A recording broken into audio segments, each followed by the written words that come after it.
Você parece perdida demais para uma garota que busca ser parecida com Jesus. Eu me chamo Valéria e eu acredito que se você está perdida, você se esqueceu a quem você pertence. Essa trend de falar que você está perdida demais para alguém que está buscando ser parecida com Jesus está acontecendo lá no TikTok e eu resolvi trazer para cá para o YouTube em formato de conversa. O que é o pertencer? É você saber o seu lugar. E quem não sabe seu lugar realmente se sente perdido. E pessoas perdidas vivem com medo e vivem buscando aprovação, validação em coisas passageiras. Elas têm um apego naquilo que é passageiro. Então, vou te dar um exemplo do medo de alguém que se sente perdido. Medo de dizer alguma coisa e todo mundo te reprovar, ou o apego em comprar uma bolsa nova porque tá todo mundo comprando uma bolsa nova, comprar um carro novo porque tá todo mundo comprando um carro novo. Mas aí você pensa, como eu posso estar buscando tantas coisas enquanto eu quero ser parecida com Jesus? Se eu quero ser parecida com ele, eu não deveria estar tão preocupada com essas outras coisas, certo? Certo.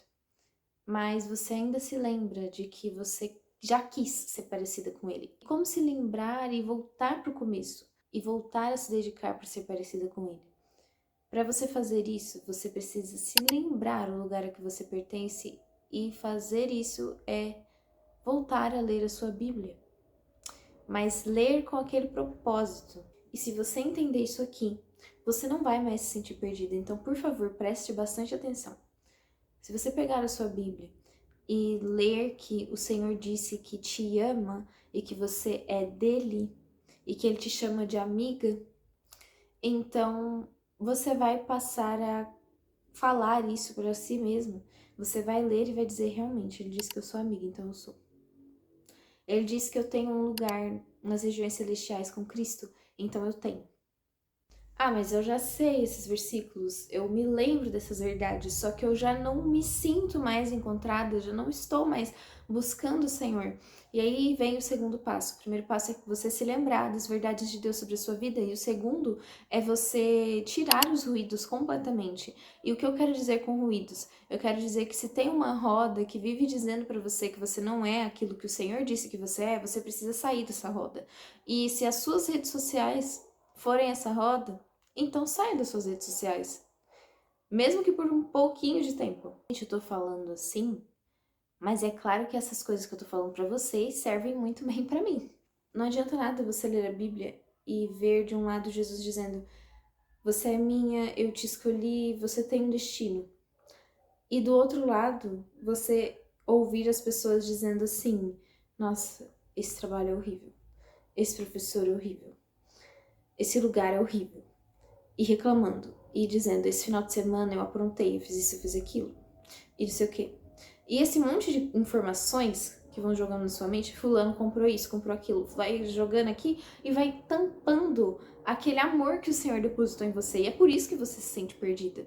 Porque de um lado, o Senhor tá dizendo assim, eu te amo, eu te escolhi, você é minha. E do outro lado, as outras pessoas estão cheias de estímulo e você absorve essas informações e deixa elas tamparem o amor que o Senhor entregou a você. Então você já não se sente mais feliz com o Senhor, você já não se sente mais amada pelo Senhor, porque você fica assim, fulano conquistou isso, fulano conquistou aquilo. Fulano tá estressado com o trabalho, eu também tô estressado com o trabalho. Entendeu? Então você se perde por bobeira, porque você deixa os ruídos serem muito maiores do que a voz do Senhor. Então, a terceira coisa que você pode fazer, depois de você ter lido a sua Bíblia, reduzido os ruídos, você vai permanecer em oração. Ore e permaneça em oração. Em oração por arrependimento. Sabe, dizendo, Senhor, até aqui eu deixei as outras coisas entulharem o amor que o Senhor entregou para mim, que me mostra que eu não tô perdida. E eu deixei essas coisas ficarem acima do seu amor por mim. Eu te peço perdão por isso. Mas você precisa se manter pedindo perdão pro Senhor. Porque pode ser que hoje você saia dessa rodinha e amanhã a sua distração seja outra. entendeu? Pode ser que você já não esteja mais ouvindo tanto a voz dessas pessoas, mas você começa a ouvir uma outra voz, talvez de uma série, talvez das suas redes sociais, talvez de si mesmo, dos seus próprios traumas, sabe? Talvez você deixe o seu passado falar mais alto do que aquilo que o Senhor está falando sobre você. Então, você se manter em uma oração de arrependimento é realmente aquela oração do Pai Nosso de me perdoa como eu tenho perdoado os meus devedores, porque esse é o estilo de oração que Jesus nos ensinou, então a gente precisa se manter nessa oração, dizendo eu preciso me arrepender, dizendo eu continuo errando, eu melhoro uma coisa, mas tem outra coisa para melhorar ainda, até o dia que o Senhor volte para me buscar. E assim você não vai mais ficar perdido. Eu espero que esse assunto tenha te edificado, que essa conversa tenha feito bem para você. E se te ajudou de alguma forma, comenta aqui para eu saber. E se você gosta desse formato de vídeo, já se inscreve no canal e até o próximo vídeo.